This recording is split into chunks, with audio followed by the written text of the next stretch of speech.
morning, Mustangs. I'm your host, Jackson Corbett, and welcome back to another episode of The Main.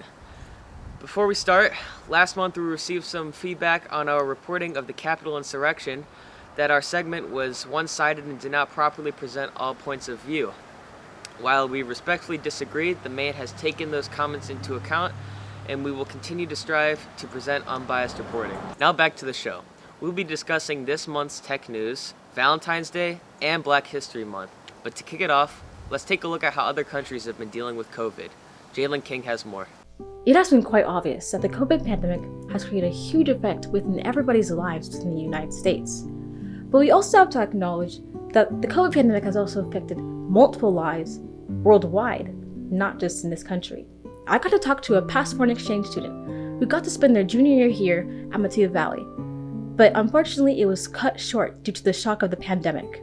Hi, my name is Cecily, and I was an exchange student last year at Mattia for my junior year, and this year I am back in Denmark, which is my home country. As many countries around the globe right now, we're also in a lockdown, kind of in our second wave.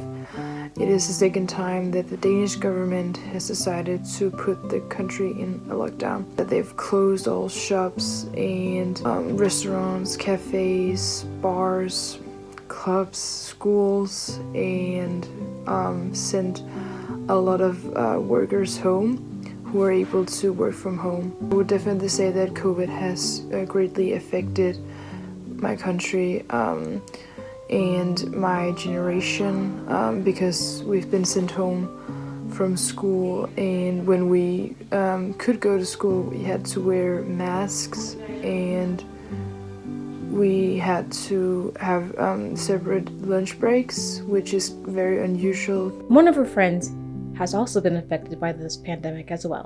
My name's Emil. I'm 17. I'm from Denmark. I do feel like I'm missing out on a lot of stuff. It feels like since I went to study abroad, that year was heavily affected by, and that was the greatest year of my life. I do want to say that, but it could have been even better if it wasn't for the pandemic. So I definitely feel like I missed out on that. Go back to school in the fall with a lot of restrictions, such as like one-way hallways, mandatory masks. I wouldn't say it's been particularly great. No, it's definitely been a bit of a struggle, I'll be honest.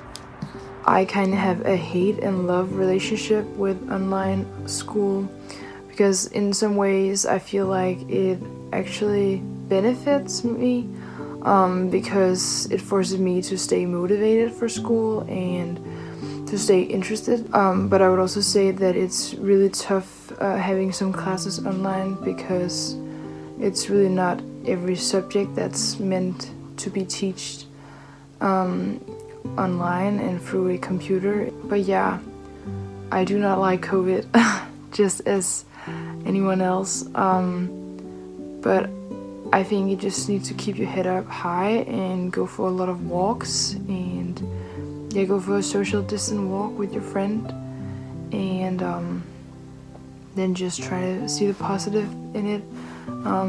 Try to enjoy spending this much time with your family, and then we'll get through it, and then we'll have hopefully a really good summer this year.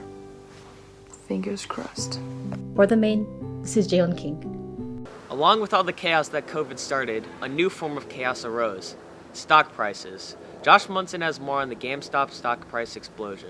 One of the crazier stories of this year so far is the GameStop stock price exploding, and we'll explain it in under 1 minute. A group of Redditors got together and decided to start investing on stocks that had very little monetary value. These were companies like AMC, BlackBerry, and GameStop. Normally this wouldn't be anything newsworthy, but these companies had some very powerful hedge funds betting against them. A hedge fund is a group of professional investors who invest in different stocks for very wealthy clients. Some of these people can earn millions of dollars a year. When the group of Redditors started buying these specific stocks, it raised the value of them. This then caused some of these very wealthy Wall Street investors who had betted against these companies to lose millions of dollars. Some people see this as a David and Goliath story, and other people see it as market manipulation.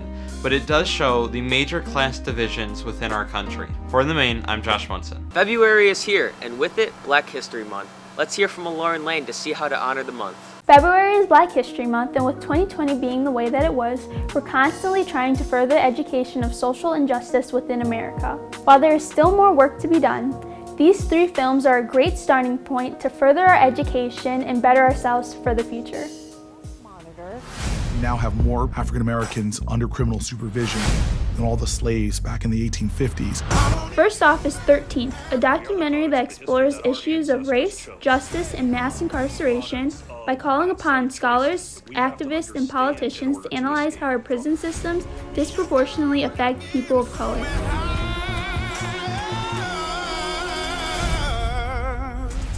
The question is, who are you? Beyonce's visual album, Black is King, explores elements of Black history and African traditions with a modern twist and universal message on what it truly means to find your self-identity and building a legacy. The states have figured out how to stop African Americans, Hispanics, Asian Americans, the young, and the poor from voting. History is never a straight line. It's always a fight. I will not concede because the erosion of our democracy is not right. Next up is All In. Stacey Abrams guides this inside look into the barriers voters face in our country today, as well as the history that led to the present moment. The vote matters. Thanks for watching, and I hope you are interested by one of these films. My name is Lauren Lane for The Maine. Last year, the Maine took a trip to Cinnaholic. Let's see what they've been up to in the last year. Roshini Ashrit has more.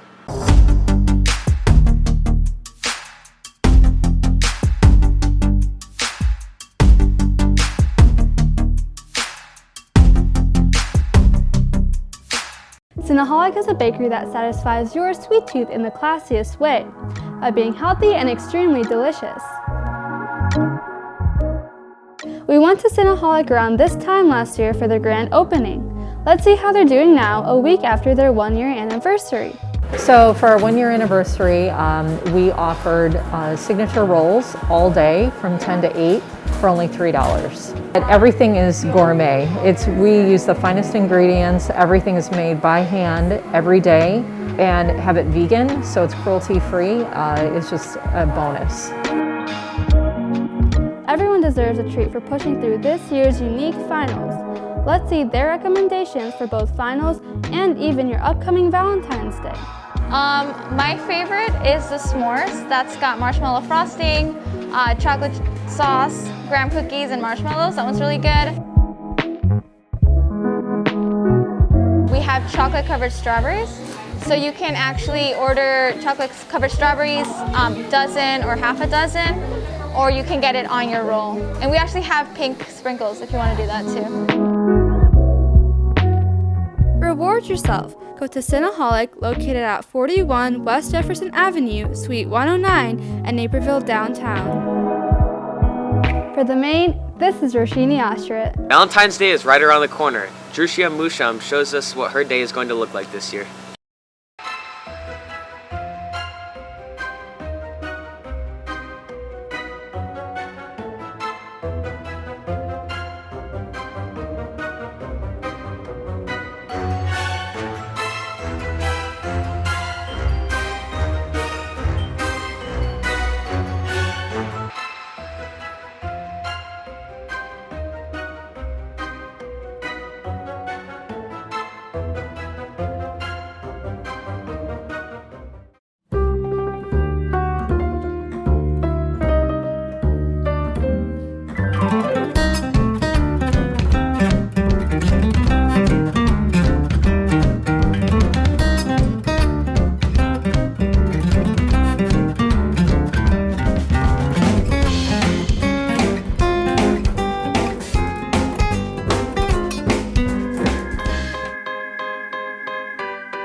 finally, Owen Harry has the month in tech. Welcome back to another episode of Month in Tech. With January just having gone by, it's time to turn to February, so let's get right into it. First up, as the coronavirus pandemic continues, major tech companies like Apple, Google, and Razer have been looking to provide relief and support. Apple recently announced that they'll be supporting Face ID for people wearing masks. This feature is currently available in the iOS 14.5 beta that's going on right now, although it should become widely available in the early spring. Ultimately, this is a feature a lot of people have been wanting since the beginning of the pandemic, just because of sort of the ease of use and the quality of life that it provides in times like this. So it's great to see that Apple is following through with that and getting it out now. Also, back in April of last year, Apple and Google announced a partnership for COVID-19 contact tracing. Of course, this feature isn't enabled by default. You actually have to opt in to be a part of it. And of course, that's been a thing since April of last year. But it may be more prevalent for people nowadays, especially with in-person learning becoming more common now. And with that, obviously, we're starting for second semester. So for some people, it may actually be worth looking into that if you want to actually know whether or not you may have come into contact with someone who has tested positive for COVID-19. Next up, we have Razer, which is a brand most well known for their gaming peripherals, being mice, keyboards, etc., who has basically essentially claimed to be making the world's smartest mask, which currently is only a concept design. It's not something that will ever really be guaranteed to go into production. It may later this year. We'll have to see, though. It's Razer. Who really knows? And of course, it's a Razer mask, so it has RGB like pretty much all their other products, which supports the full 16.8 million colors that Razer Chroma supports. Next up, we have the ongoing event of GameStop and the stock market. In a very brief summary, essentially people on the Wall Street Bets Reddit basically invested in GameStop stock because they knew that people or larger hedge funds had shorted the GameStop stock itself and knew that they would lose money if they did invest in GameStop. That's all we have time for today. Thanks for watching This Month in Tech. For The Main, I'm Owen Harry. That's all for this episode. If you want to see more of our content, head over to our YouTube channel and be sure to subscribe. If that isn't enough, follow us on Instagram at @MVHSMane and make sure to vote for next month's winning seniors using the link below or on our Instagram bio. For all of us here at Broadcast Journalism and Productions, I'm Jackson Corbett, reminding you to stay safe and stay connected.